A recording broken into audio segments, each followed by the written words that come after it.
Hi, I'm Jennifer Potter, Executive Director of Be Well Texas. Too many people are struggling alone these days, and alcohol and drug deaths are increasing. We started Be Well Texas to offer high-quality, science-based addiction treatment and recovery services anywhere, even at home. We provide compassionate, caring support virtually or in person. In many cases, there is no cost for treatment if you don't have insurance. Really. Welcome to Be Well Texas. We're glad you're here. I got a great gift today. You got a great gift today? I did. Okay. Vinay's grandmother made me tortillas. There's no way that's true. It's amazing. I cannot wait to leave here and just scarf those tortillas. I want to be very clear. Hold on. Vinay, did your grandmother make Matt Stepp tortillas? She didn't make them. She brought them from Mexico. And did you not think that your friend Greg would like some delicious tortillas? We were limited in the tortillas.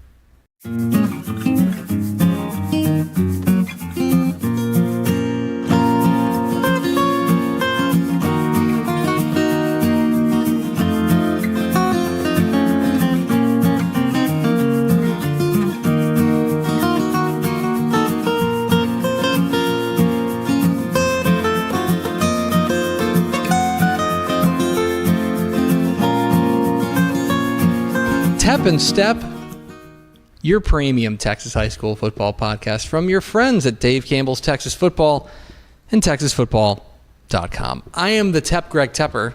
I'm your tortilla-loving friend, the Stepp, Matt Stepp. I'm mad online. Thank you for being a Dave Campbell's Texas Football subscriber and listening to this beautiful audio version of the podcast, or for not being a Dave Campbell's Texas Football subscriber and watching the video version. Which I have mixed feelings about. I'm glad you're watching, but I would like for you to subscribe. We would like you to spend your money with us, especially because we are in the depths of magazine season. And that magazine will be delivered to your doorstep. Yeah, if you subscribe, it will be delivered like freshly delivered, hot off the presses. Yes, like warmed to perfection. And we're also powering through what is the last episode of the content desert for us in the off season. It's tough. Yes. I don't know if anyone can hear me right now. I can hear you. You can hear me? You're doing great. I'm just making sure. Yeah. I lost my connection. We're having some mic issues, and so I'm just making sure. I think I sound great. Okay. You know who else sounds great? Is our producer, who makes us all look very, very bad. Mm-hmm. It's Vinay Moreno. And here's what I mean by that. Mm-hmm. What I mean by that is that we look like us, and this is about the best you're going to get from us. I'm going to be honest. Much, yeah. Like this is it, and yet we get a producer who like dresses up for the podcast. Mm-hmm. She's wearing heels. She looks gorgeous. She does, and it's like no, this is not a compliment. Like I'm mad at you for looking like this. He's going to letter the UIL about this. Yeah. What? The lovely and talented Vinay Moreno. The lovely and talented Vinay Moreno getting us on the air. This is your April off-season edition of Tep Stepp. This is the last episode in which you and I have got to like scrounge for content. Yeah, a little bit, but there's plenty to talk about. Let me tell you, there's plenty to talk about. This is the last, I'd say, coaching change heavy episode. I think there'll be coaching changes in May, but we've got a lot more. I tweeted it last night. Mm-hmm. Football season is here. We're in the middle of magazine season. Mm-hmm. Spring practices have started. If you drive by a 5A or 6A high school today, there is a fairly good chance there is football going on after school. The first SQT is next week. Mm-hmm. Like, we're in it. Like, football season is here for us, and I'm excited, and we've got a lot to talk about. It is the most magical time of the year, and by that I mean, we're in the middle of football season. Yeah, we're working very, very, very hard on this. So hard on that summer magazine. We are. Yes. When's Ice Cream and Scotch Day? Have we set a date for Ice Cream and Scotch Day? We send the magazine to press on June 9th this year. Oh, so a little bit later. A little later. That is all. This is a premium podcast. Sure. I can tell you, we're doing it later because we're trying to match up with the college football schedule and the roster alignment. Basically, talking with Mike Craven, our senior college writer, he says that weekend before, June 9th is a Monday. Mm-hmm. He goes, that weekend before is when it's move-in And so then you know who's on rosters. That's fair. He That's goes, fair. basically, that's a way to kind of lock it in so that we're not, Dang transfer portal. looking like just dummies. messing up the magazine schedule. Exactly. But we got a lot to talk about. We're going to have coaching changes galore across the state, including like legit drama. We got Been some drama. We got some Texas football drama coming yeah. up here. And then Matt Stepp and I are going to select each of us our most intriguing first year coaches for at least at their particular schools. Most intriguing coaching changes really across the state of Texas. We will get into that. But first, Matthew, we will start as we always do with a Texas high school football fun fact of the week, presently unsponsored. You can have it. Matt Stepp, your Texas high school fun fact of the week. You may remember Okay. that last year we promised the people that we would rank the alphabet. We did. We ranked the letters of the alphabet, yes. That felt like a real off-season thing for us to do.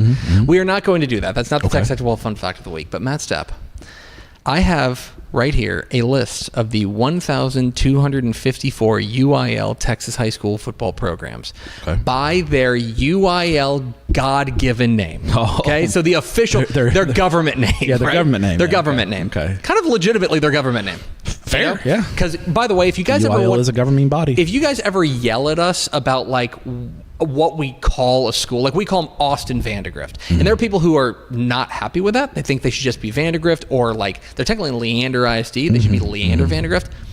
Go take that up with the UIL because we use that is where we default. All that is to say, Matt Stepp, I have 1,254 schools in front of me. Okay. What letter has the most schools, and what letter has the fewest schools?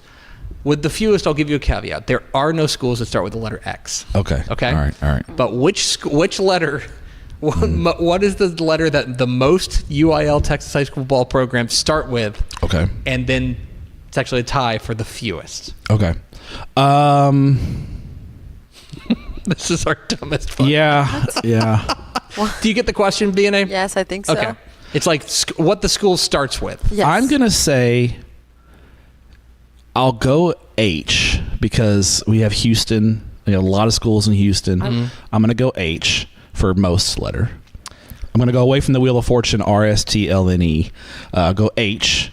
For fewest, it's either Z or Q. Okay. It's actually not Q. No, there's a few Qs. I'll go Z. You're half right. Okay.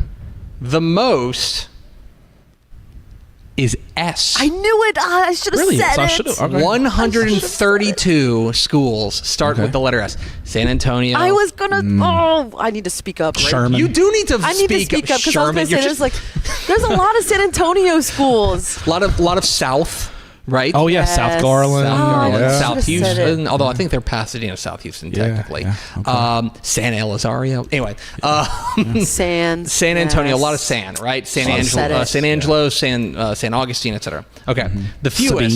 Sabine. The fewest. You are right. You are correct. It is Z. Yeah.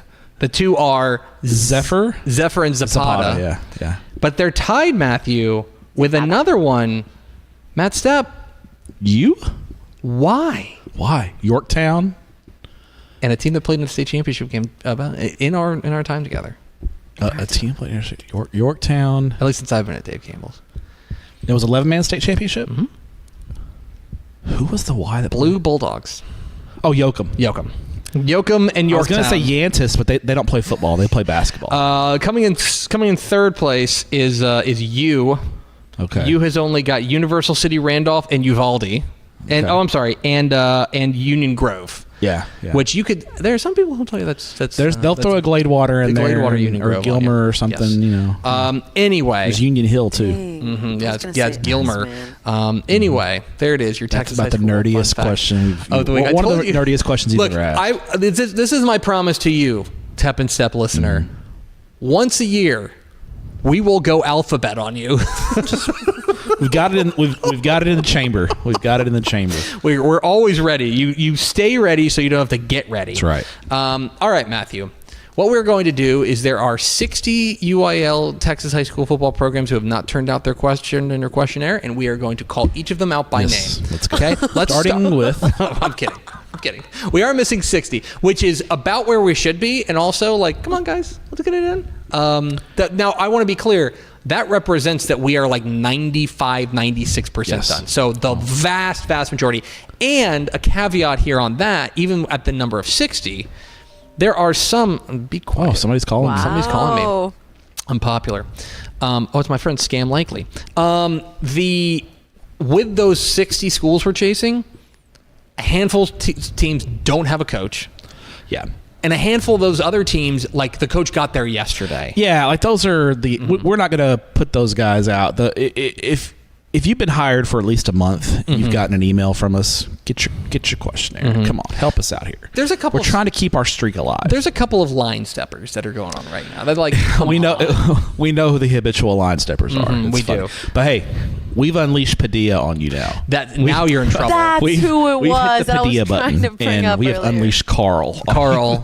And Carl, we're nice compared to Carl. Yeah. Carl is. I'll just say this about Carl. I'm glad we're friends because I would not want to be on the wrong side. Padilla. No, I do not want to be in the Padilla crosshairs. Yeah, thank you, Carl, for helping us out. We love you, Carl. And Thanks, pestering buddy. coaches. Exactly right. All right, so let's get to some coaching changes from across the state of Texas. This is probably the last time we're going to do this on Tep and Stepp. Probably. Coaching changes will continue, but they're going to start to. They're already starting to slow down quite a bit. We're getting close to 200, though. We had 3 more today. Jeez. There's some. I want to start with drama. Okay. We're going to start. Look at Tepper. Just starting with the drama. We're going to go most dramatic to maybe least dramatic, because like respectfully, I don't know. Okay. Let's start with Woodrow Wilson in Dallas, I think, because this is true. I had a friend of mine who went to Woodrow, who, when Paul Biotti got hired, she texted me, and she's into football, but not like paying super attention to high school. She don't listen to this podcast. Okay. And she was like, people around Woodrow are fired up about this. Should I be fired up? And I'm like, yeah, Coach Biotti's a great coach, stuff like that. Explain to me what happened at Woodrow Wilson as best you can. And I don't know if I fully know what happened. What I know is Coach Biotti accepted the job and attended basically a meet and greet, meet the coach kind of thing at a baseball game on that Friday night of that week he was hired. Shake hands, kiss babies, Standard that kind of stuff for a new coach. Yes. Well, Monday morning, my phone starts ringing. And I start getting texts that, hey, something's up at Woodrow. And I start making calls and confirm that something indeed is up. And Monday afternoon, I confirmed that, and Dallas ISD sent out a letter that said Coach Biotti had stepped down. He was not going to accept the job, and that the job was back open again. So what exactly happened? Coach Biotti cited family reasons. So that's kind of a, personal things. I'm not gonna pry any more than that. He cited family reasons. That's what Dallas ISD cited in the letter. So that's what we'll what we'll go with. Certainly hope everyone's okay. Yeah. So basically, the job was back posted, and they actually just hired this week. I think they made it official Friday last week that they hired Keelan Kincaid. Yeah. Who was the Chisholm Trail offensive coordinator with Rickland Holmes, a guy with head coaching experience. He was the head coach at Winona in East Texas for several years. Did a really good job at Winona. Played at SMU, so he's familiar with that area. So, I think for Woodrow Wilson, it's disappointing. That it took this long, but they got their guy, and I think they're moving forward. They're going to try to, they're going to be a contender for that number 2 seed behind South Oak Cliff in District 558 Division 2. But I think the disappointing part, if you're a Woodrow fan, is probably that it took basically an extra month for this to get done, and they lost basically a month of the offseason under the new head coach. It's it's a strange story. I mean, as far as dramatic things go and like snip snap, so to speak, landing on your feet, getting Keelan Kincaid, I think that's a really nice hire for them. Agree. And so landed on their feet, but yeah, a strange story. A roundabout way to get to that. Absolutely, hire. yeah. They took the scenic route to get the meandering route there. Yeah, to get to Coach Kincaid. Okay, let's go south. Let's talk about Edna. Okay, now we're getting drama. Okay. Yeah. So Edna reassigned Coach Jimmy Mitchell. There had been rumblings about something going on in Edna for a while that had kind of matriculated up to our ears and stuff. And it is a deeply, deeply bizarre situation there that essentially Coach Mitchell ended up requesting reassignment. Correct. Within like the official term here, but take me behind the press release and tell me what's going on there at Edna. So Coach Mitchell's contract was not renewed by the Edna ISD School Board in February. We're talking about a guy who's taken a team to 3 consecutive state semifinals in 3A Division I. And 14-1 their best year was last. They went 14-1 last year. They were really good. Really good. Lost to Columbus, which, look at what Columbus literally did everyone did to everyone in the Hitchcock, playoffs last year. So no shame in that. But in February, he got non-renewed. And then in March at the board meeting, he said, okay, let's just cut the cord, reassign me. I can go find another job. You can go post the job and go find your next head coach. So just reassign me. Clearly, this looks like some case of there was something happened where between Mitchell got crossways with someone there on the board, and they decided to go. I don't think it was the superintendent. I think Mitchell and the superintendent had a good relationship. I think this had more to do with Mitchell and probably some board members getting crossways and them deciding to go in a different direction and not renew his contract, which in that case, they have every right to not renew the contract if they don't want to. It's curious when you have a guy who's gone to 3 straight state semifinals, but they decided to go in another direction. Now, I think for Edna, it worked out well. Correct. Because they got a dude, they've replaced a great coach with a great coach. Yeah, they hired Jamie Dixon from Blanco. We actually did the story on Texas Football Today, and it was like, Edna, the reassigns Jimmy Mitchell. I think the next thing I said was like, "Oh, Blanco is open. Jamie Dixon has stepped down." Literally at Blanco. days after that. Yeah, Edna wasn't open very long. No, I think basically the requisite 10 days, and they made it official in hiring. It seems to me like they kind of knew when Mitchell was non-renewed. I think there were probably some back channel communications to try to expedite that process. And basically, Edna was only without a coach for about a week and a half. Well, and he did a terrific job at Blanco, and before that, he was at Vanderbilt Industrial. And he did some terrific work there. So yeah, again, landed on their feet. It's just a strange way to get there. Well, you have a 3-time state semifinalist, and you decide not to renew the guy. It's a red flag for sure. Something got crossways between somebody. Okay, let's continue with the drama. We're going back up to Dallas ISD. Okay, this is a coaching change. Dallas Samuel. Another, I think, because Samuel is not necessarily a state championship contender year in and year out. This might have flown under people's radar, but they will be looking for a new head coach, as Danny Cobbin has been suspended for 2 years. Correct. For his role in a little bit of wrongdoing. What can you tell us about what's going on with Samuel? Yeah, there were some questions. This goes back to October when Samuel at the time of the original DEC hearing was 7-1, and they were getting ready to play South Oak Cliff. And literally the day of the game, word came down that at least, I think, 4 or 5 players were found to be ineligible by the DEC, resulting in forfeits. Samuel forfeited that game. They played the season finale with a kind of a makeshift roster and won. But basically, some players were found ineligible. There was a DEC meeting held in January to determine if there was potential wrongdoing by one of the coaches or by Coach Cobbin. The DEC at the time found no wrongdoing, but referred it to the UIL. And then the UIL in their meeting determined that they felt in their eyes that there was some wrongdoing and suspended Coach Cobbin for 2 years, put the school on probation.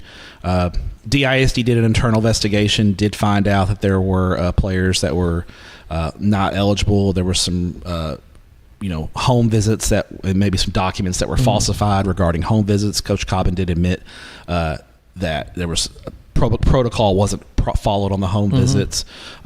Some possible fake utility bills involved and things like that.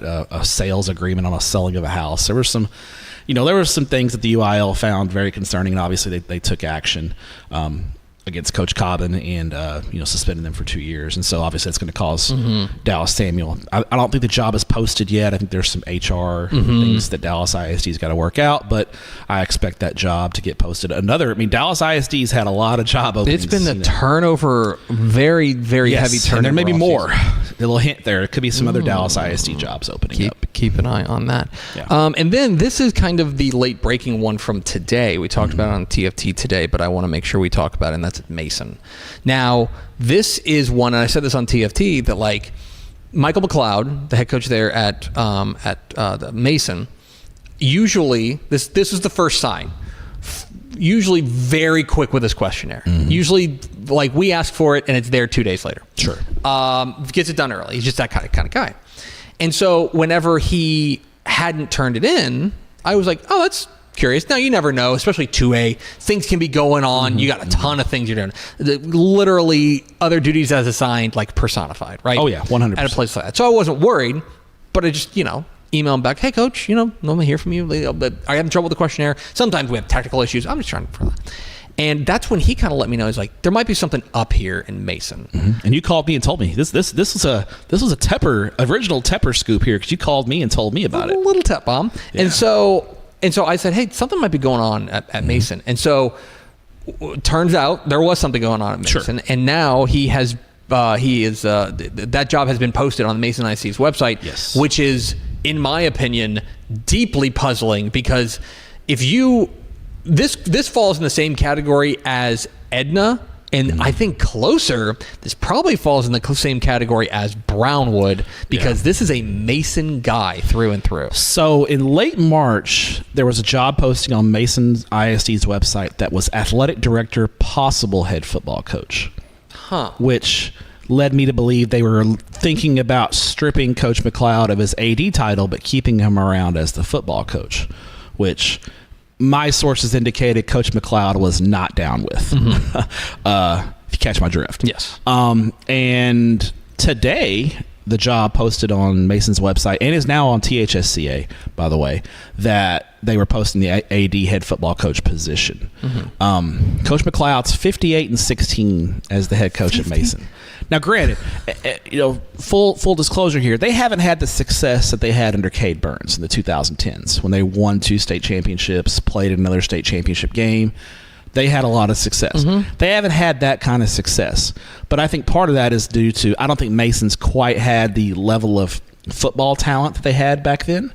And Shiner, Refugio, and Ganado have lived in Region 4 and all have hit peaks at different times. Like, they all have, Shiner all had titles. Shiner had their years with the Brooks brothers, Refugio. Now Ganado is in the kind of their prime. So it's like they've hit all these schools who've been in their prime at different times, and they haven't been able to slip through. But he's 58-16. He's been a tremendous athletic director. He also, I think, is their track coach. His wife is their track coach. So if he leaves, she's leaving too. I don't think she's going to stay. Making a guess here.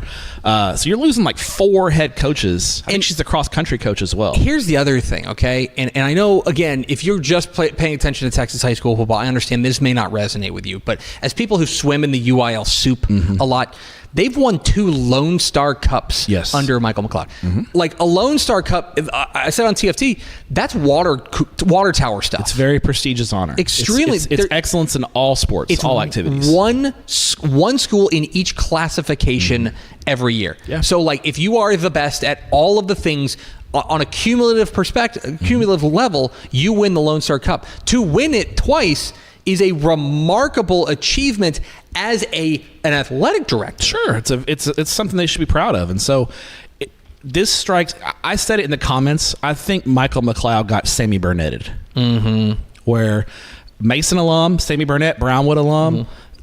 Success. I think McLeod's had more. In fact, he has had more consistent success than Sammy Burnett in his 6 years there at Mason.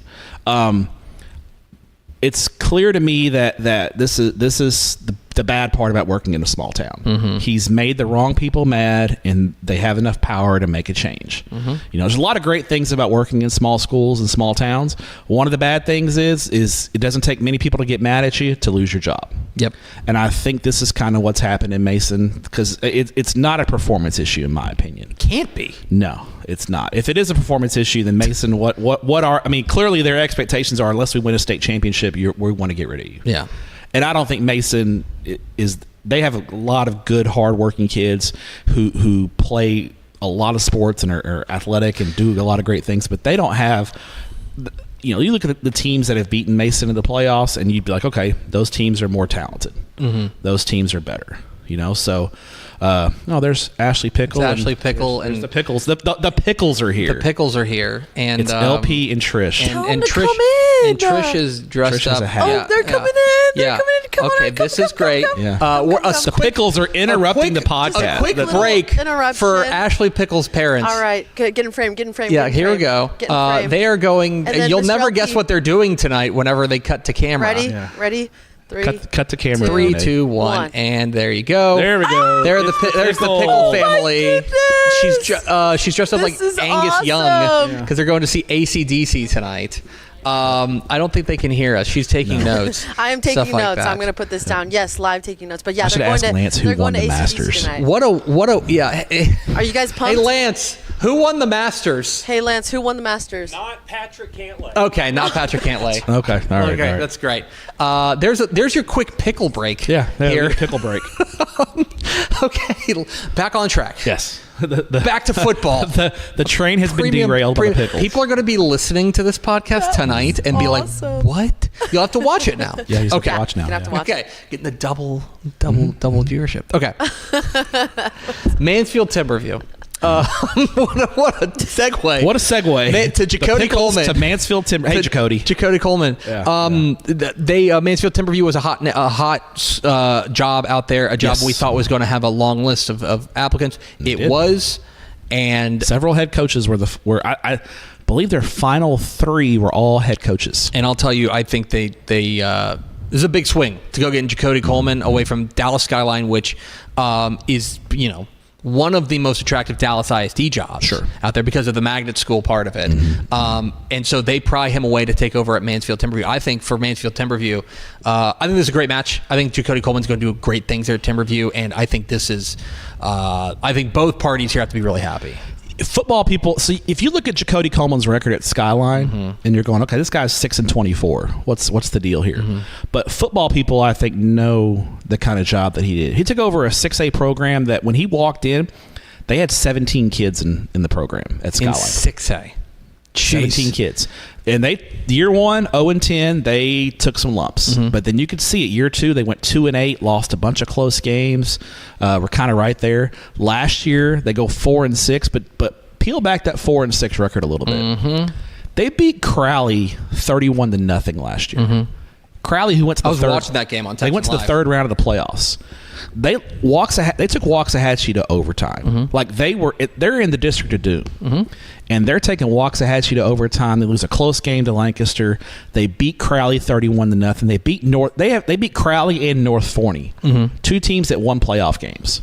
That just shows you kind of the progress that he made in 2 years at Skyline, the resources that he's going to have available at Timberview, the talent they have. I think they hit a homer. This is a ball coaching jack. Yeah, this strikes me as one of those. How do I want to put this? Okay, so March Madness just ended, right? And this strikes me as a guy who was doing good things at like a mid-major program, like where did the Texas A&M coach come from? The new Texas A&M, he come from Samford. Did I make that up? Yeah. Or the Florida coach was he was like at San Francisco. Or Yeah, something. exactly. Like doing something with fewer resources. Yeah. And then you're saying I believe that if we put him in a situation with more resources, this thing's going to take off. Yes. That's what this strikes me as. And I think you already seen it on track. Timberview's track team is contending for a state championship. They ran a 40.2 4x1 last week in Joshua at the area meet.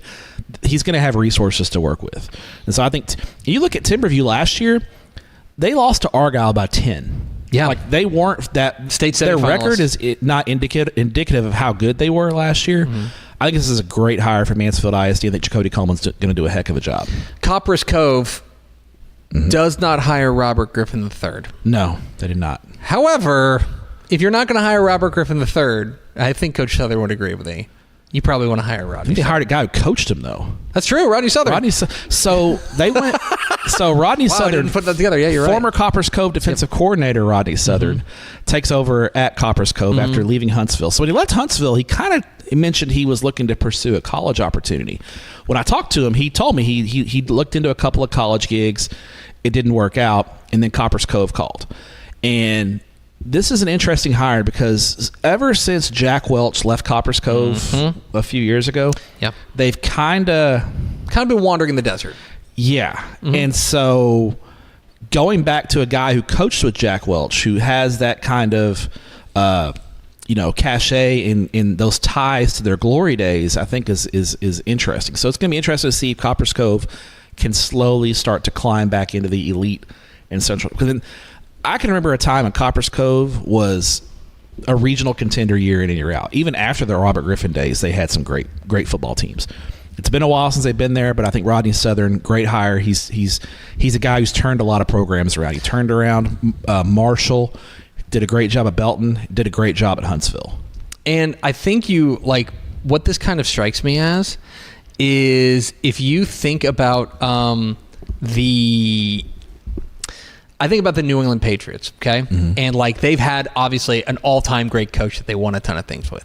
And now all they've tried to do is find the guy who is going to get them back there. And so they're like, what if we keep going back to the Bill Belichick tree? You know what I mean? Mike Vrabel is going to be the new coach and stuff.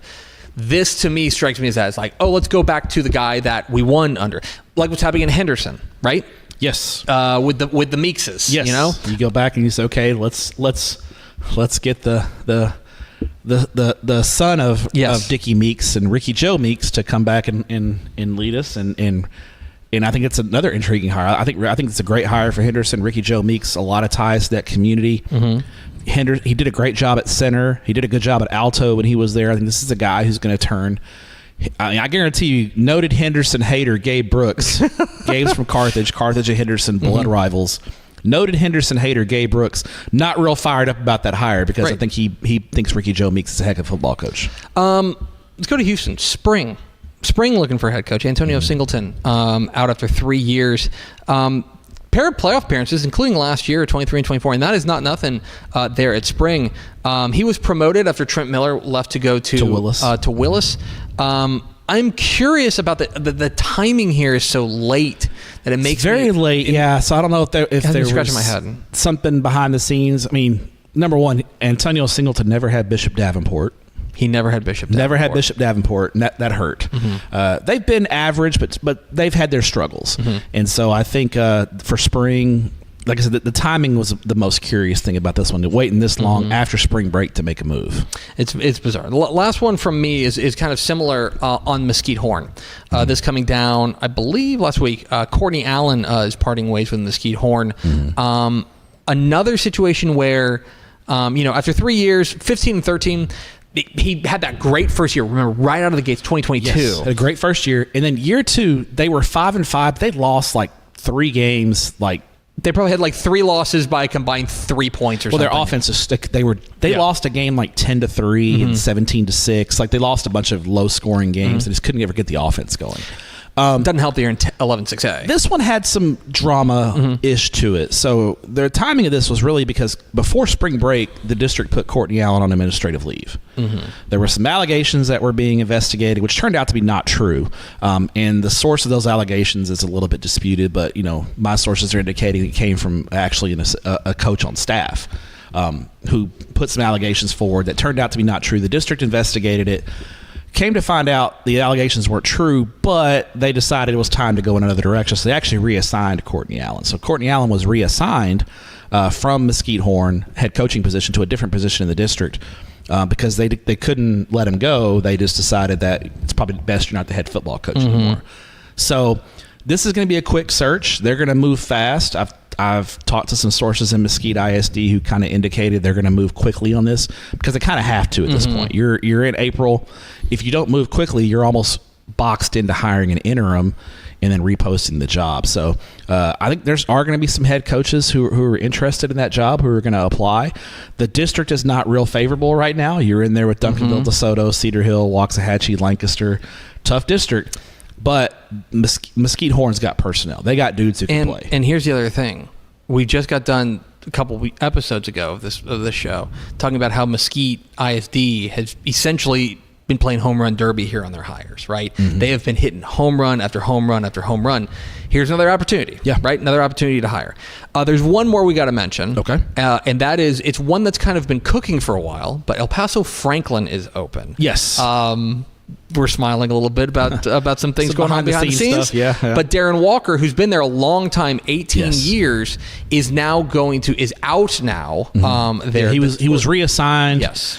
Waiting for some stuff behind the scenes to get worked out. The job actually officially got posted a few days ago. They've been looking for a new coach for the first time since 2007. He's been there a long, long time. It is an attractive job. In my opinion, it's the best job in El Paso. Oh, wow. The type of kids that Franklin, if you look at Franklin, their track teams are always very good. They always have big, tall kids. It's a relatively affluent part of town, so they have resources to work with.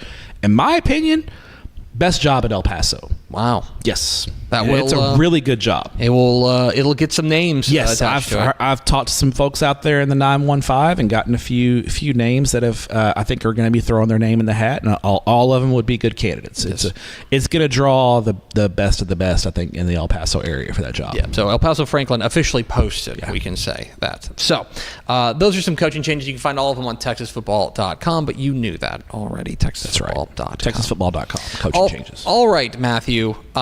We are now kind of rounding third, heading for home on coaching change season. As you mentioned off the top, there will be some that trickle in, some that kind of come through, and there will be, and inevitably there will be one or two that are super late in the game after we go to press that make me super mad. Yeah, there are always a few.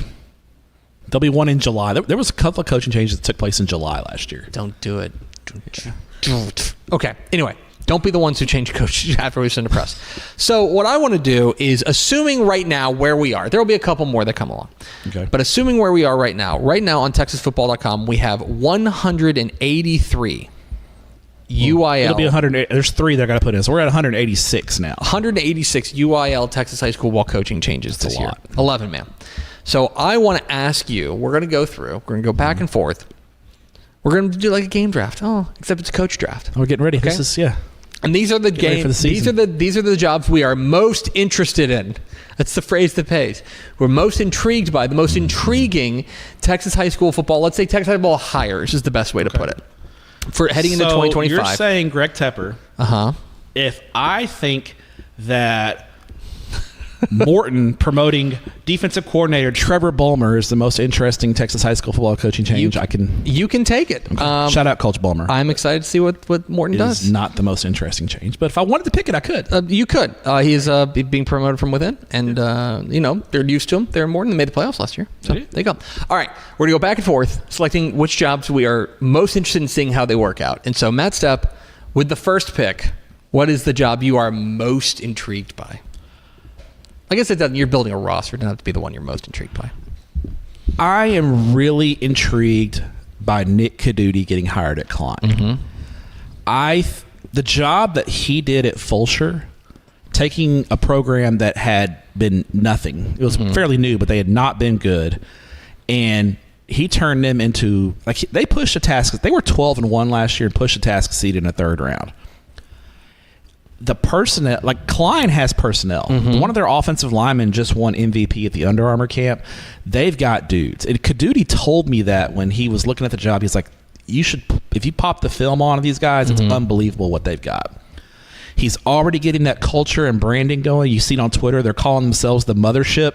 Oh my God! So at Fulshear, they were the Dirty F, the Dirty F. At Klein, they're the Mothership because Klein is the original school in Klein ISD. They are the original high school, so they're already working on the branding. The Caduti's a culture guy. I want to see how that scheme And you think Kadudi running wide zone, they're going to run. Kadudi's in the past had teams that could throw it around. He's got a legit quarterback now. Fulsher did all they did, basically rotating different running backs into play quarterback. They're going to go for 2 all the time. They're going to onside kick. They're not going to punt. And they're going to be on Texan Live. I can't wait to watch Klein on Texan Live every week. Really intrigued by this hire by Kadudi. I'll throw out the fact that he's an Eagles fan. Yeah, it's tough. We all can't be perfect. He's an Eagles fan. He's from Philadelphia, so I get to pass, but he's an Eagles fan. So other than that, I'm intrigued by the hire. Great hire. I'm really fired up to see what Klein does. It's a good guess. It's a good pick. Good pick there. I'm going to go to maybe the job we have spent the most time talking about on the offseason. And we've talked about how there have been bad processes, let's just say, as far as making coaching changes. I think this is one of those bad process, good results situations. Okay. At Brownwood. Okay? Okay. Because we've talked at length about what happened to Sammy Burnett and how we think he got done dirty. Well, they go off and they hire Gerald Brixey, the offensive coordinator at Katy.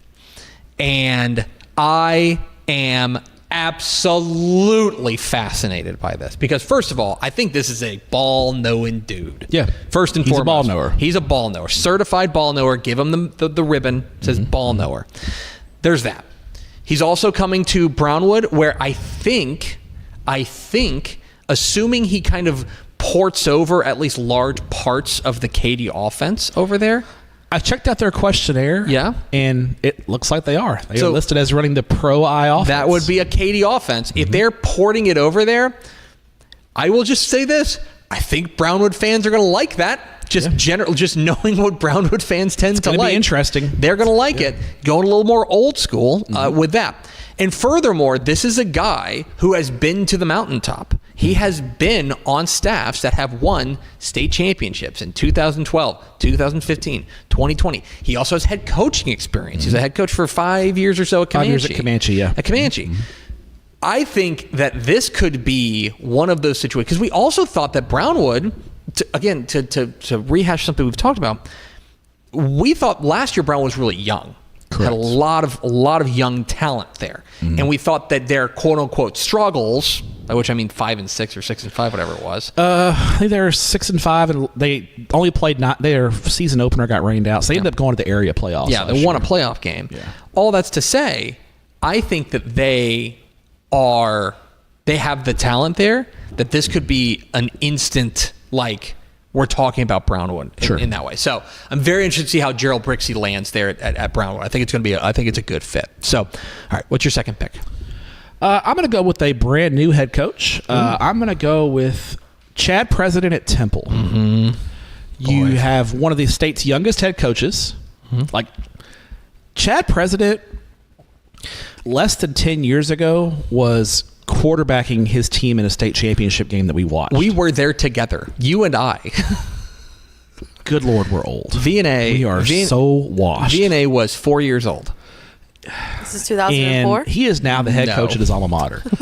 And you look at a guy and you say, okay, he's young, doesn't have a lot of experience, but talking to everyone I've talked to says this guy is ready. This guy was born to be a football coach. He was a great player, but he is a guy who's born to be a football coach. And his track record as a football coach isn't long, but he's done some good things at Rockwall Heath, at Waco Midway, and last year at Temple. Last year was his first year at Temple as the offensive coordinator, and they turned it around and went, I think, 1-9 to 7-4.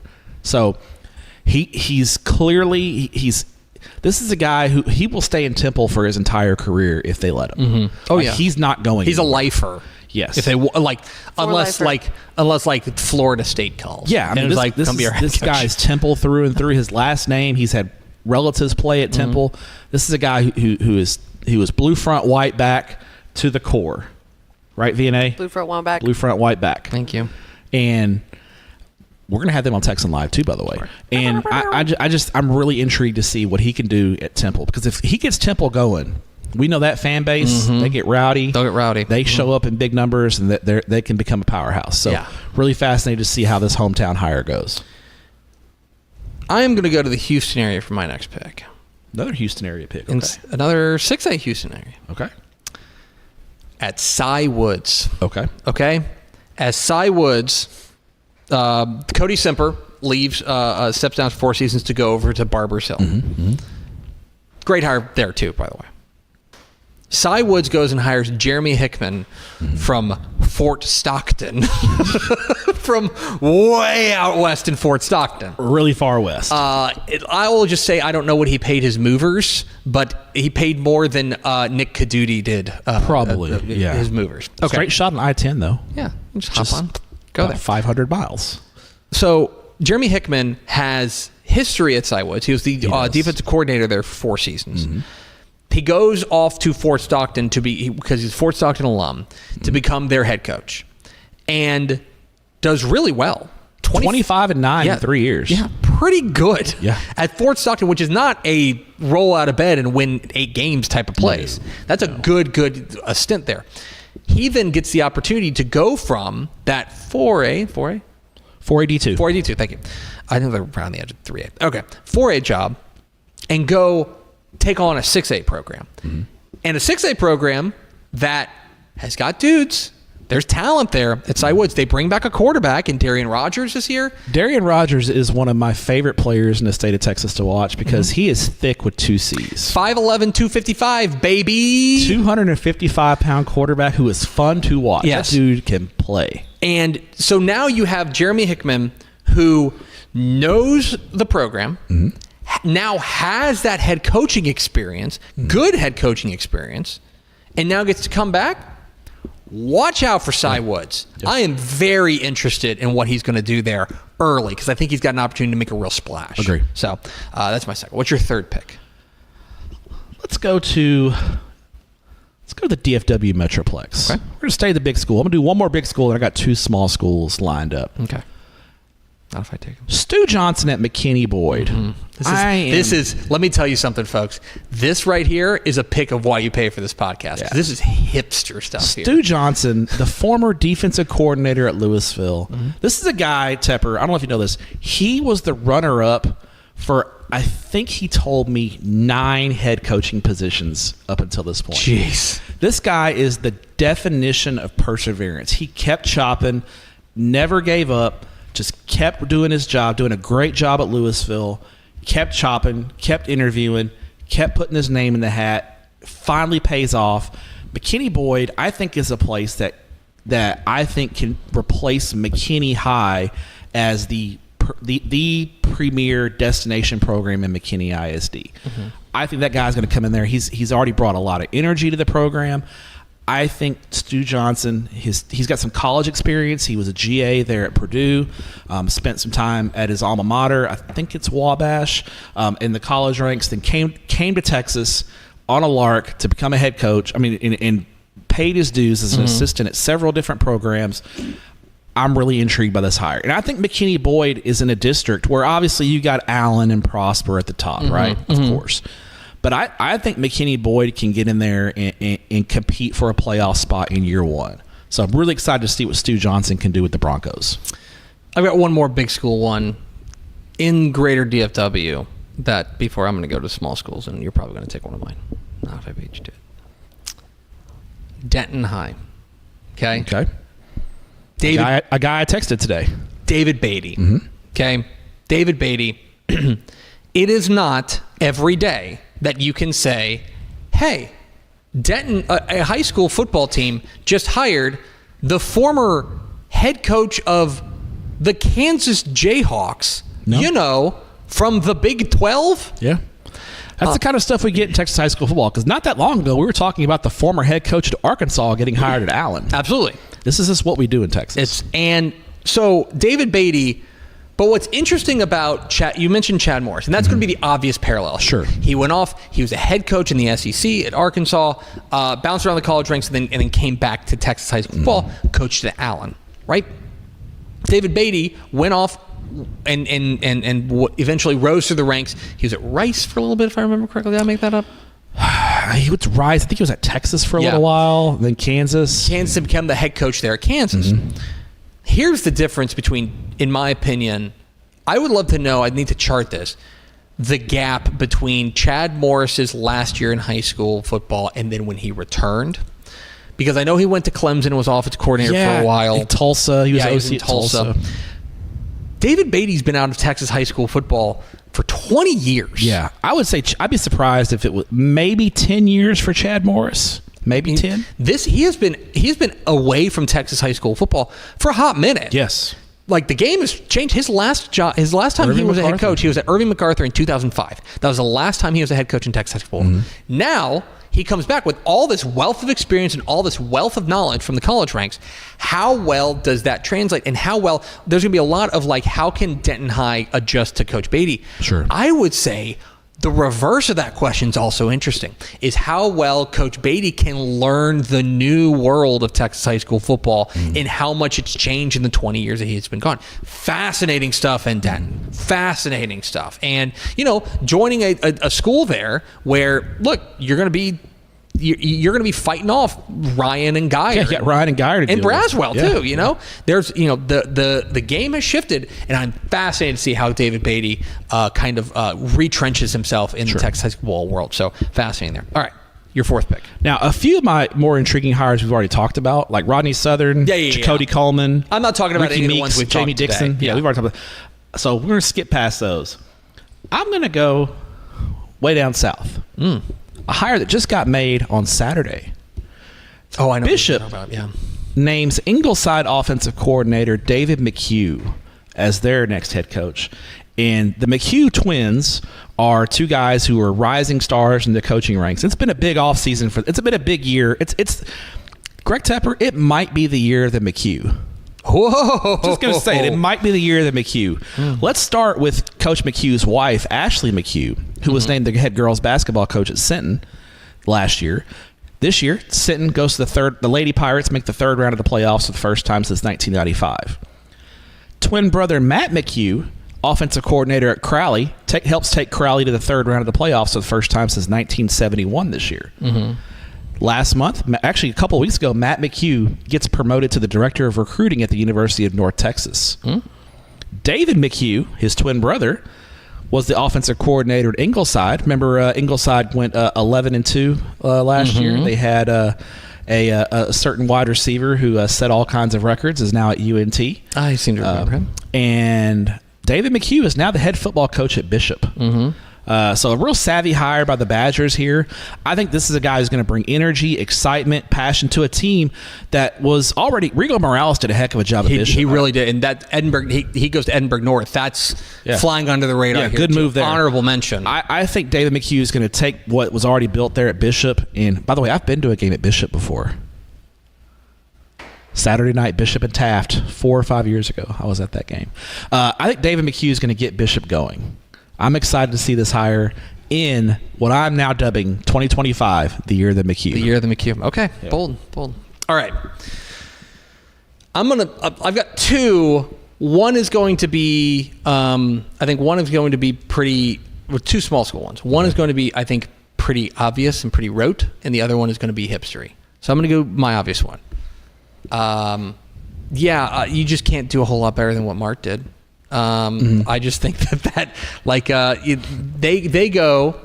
You may remember that Kevin Hoffman, the head coach there, the longtime head coach there at Mart, retired in January, leaving open one of the most highly sought after and most attractive jobs in Central Texas. And they go off and they hire Robinson head coach Chris Lancaster. Now there are people it's very rare, I think, for people to I think there are probably people who are like, why would you go from a 4A Division 2 to a 2A Division 2? Well, Mart's the reason. You go there because you want to go win a state championship at Mart. It's not an everyday 2A Division 1 job. And Chris Lancaster has been money everywhere he's been, because he did a great job at Robinson, went 13-9 and kind of helped dig them out of, if I remember correctly, they were struggling when he took over there at Robinson. Yeah, they had some struggles. They had some struggles. Yeah. He digs them out of the ditch and they go 13-9 in 2 seasons, right? But where Chris Lancaster really hopped on our radar was before that, when he was at Little River Academy. Swole Bees. The Swole Bees. And that is a program that was lost in the desert, right? And he took them to like statewide relevance. I want to say they had an 11-2. This is knowable. They went to the third round of the playoffs. You are listening to live coverage of me seeing how Little River Academy did. That's why you tune in. Before he got there, they were 2-8. He went from 2-8, and 2 years later, they were 11-2. Yeah. Like, what? He is a ball coaching dude. It's also the first outside hire for Mart in quite some time. Probably since, I don't know, that's a good question, because I think Rusty Nail was an internal hire. I'm going to pull up the Mart Panthers. Great Rusty Nail. Rusty Nail. It might have been Tommy Roberson was before that. It might have been Terry Crone. Yeah, it's been a while, yeah. It's been a minute since they've had an external hire. It's a true external hire. Sure. But we know that he's stepping into a situation with talent. So Absolutely. Fascinating to see that. All right. What's your fifth and final pick? Most intriguing coaching change. I'm going to go up to Wichita Falls. Okay. Wichita Falls City View named Ferris offensive coordinator Akeem Leviston as their head coach not long ago. Obviously, Coach Leviston taking over under difficult circumstances after the passing of Coach Rudy Hawkins, who, courageous battle with cancer, passed away this offseason after coaching this year, battling cancer. And you're saying, okay, Ferris, they were fine last year. What's the big deal about Coach Leviston? Coach Leviston before that was the offensive coordinator at Whitesboro. And with Cody Fagan, and Whitesboro's had some good football teams and some potent and dynamic offenses. They went to the, I think, back-to-back regional finals there with Coach Leviston as the offensive coordinator. He takes over at City View, a team that has athletes, that has talent, and has been knocking on the door as an elite program there in 3A Division II, Region 2. I am fired up to see what Akeem Leviston gets a shot to be a head football coach. He takes over. He takes over a good situation there at City View, and I'm excited to see what he can do. It's a great pick. Great pick. All right, so now it's time for my hipster one, basically. And I want to be clear that, like, we're talking about a guy here who has a 17-37 career record. Okay. But this is also a guy who I will categorically say is one of the coaches that I just think is a ball coaching dude because of the circumstances he's coached in. Amarillo River Road hired Aaron Wampler. Like last week. Pretty recent hire. He hired Aaron Wampler. You may remember Aaron Wampler most notably from being at Clarendon last year and coaching them to an 0-10 record. They struggled last year. Well, you may remember they graduated Lyric Smith, who was so good for them. He went off to Sam Houston. They lost the house. And they fell back to earth. And in a 2A Division II, you lose the house, it's tough. Yeah. The year before, it was his first year at Clarendon, and he took over the regional final. And he took over a Clarenton ball club that was cooking and took them to a regional final, 10-4. Okay, remarkable run for Clarendon. Before that, he was the coach at Boys Ranch. We've talked about Boys Ranch. We wrote a story about them last year. Boys Ranch might be the toughest job in Texas high school football. Yes. Okay, Boys Ranch is essentially like a home for at-risk youth. And this is a program that was on one of the state's all-time longest losing streaks. And first of all, he got them in the win column, which is enough of a credit to him. And then in 2022, he took Boys Ranch to the playoffs. They went 5-6. That's one of the most remarkable coaching jobs ever. Yes, agree. Plain and simple. He now goes to River Road, who, by the way, I think on a bit of an upswing here. They went to the area playoffs last year. Yeah. I'm just telling you, you see what happened at Clarendon, because Clarendon was on the upswing when he took it over too, and he took him to a regional final. Watch out for River Road under Aaron Wampler. I think that's a whale of a hire. I am really excited to see what he does there. That's my hipster one. Hire. Okay. So there it is. A look at our most intriguing Texas high school football coaching changes. Let's go over to Vianney Moreno, who looks dazzling as ever. And wrote a bunch of stuff down. What'd you write down? Are the Pickles still there, or did they leave? No, they're probably on their way to the concert. Rock and roll. Rock and or roll. I wrote a lot of stuff down. Obviously, LP and Church Takeover was just one of the most fantastic. Unhinged things that's ever happened really on this was. show. It's just Did you see? Pickle's mom showing up dressed as Angus Young. I love that. What a dumb podcast we have. No, it's the best. Yeah, Okay. it's great. There was a lot of stuff. Yeah, y'all kind of certified ball knower. Vianney was 4. Certified ball knower. Yeah, VNA was 4. VNA was 4. When Chad President was playing. Blue front, white back to the core. Yes. Thick with 2 C's. Stepp, at one point you were like, this is what we do in Texas high school football. When college coaches come back and coach Texas high school football. That's where we were with Chad Morris and David Beatty. And yeah, that's. I think Tepper, you were like, how will David Beatty?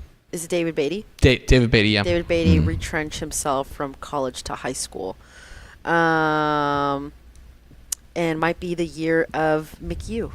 Yeah, might be the year McHugh. The year of the McHugh, yeah. Yeah, the McHughs. Yep. Okay. Thanks, VNA. So you know how you said you get a certified ball knower ribbon? Mm-hmm. I want a certified ball knower sash. That's what we need. Like, you know, the beauty pageant? Yes. We need to. I want one of those. We need to start handing those out. Yeah. We should handle that at coaching school.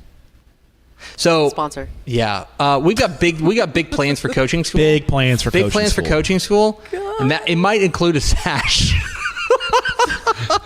Certified ball knower sash. You should give it to Hudson. Hudson Standish is a certified ball knower. It's facts. Absolutely, absolutely. I'm excited for coaching school. Yeah, that's right. You're going to be there. I'm so excited. Excited for VNA to be at coaching school. I'm excited to do the show from there. I'm so excited for everything and all above. That's right. Tep and Stepp from coaching school. Mm-hmm. The VNA redemption arc. My redemption. After VNA's revenge. The VNA's revenge. That's right. That's going to do it. So the next time we do Tep and Stepp, SQTs will have started. Okay. Oh my God. In fact, there's one. There's one in 2 weeks in Coppell. So it is football season. We're back. We are back. Oh my gosh! baby. Already? Yeah, we're back. We're back. For the May episode. Anything else? I'm emailing the new coach at Fannindel to tell him about how to get his questionnaire. Coach. Hey, coach. That's going to do it for us. Thanks for being a Dave Campbell's Texas football subscriber. Thanks to VNA Moreno for putting up with our nonsense. And Stepp, thanks for your courage. VNA, thanks to your grandma for the tortillas. I hate you so much. Not your grandma. Please, Grandma VNA, give us. I'm going to let him know. tortillas. My dad was asking. He was like, how do they like it? I was like, they loved it. I'm very mad. Stepp, thanks for your courage. Thank you. Talk to you next time on Tep and Stepp.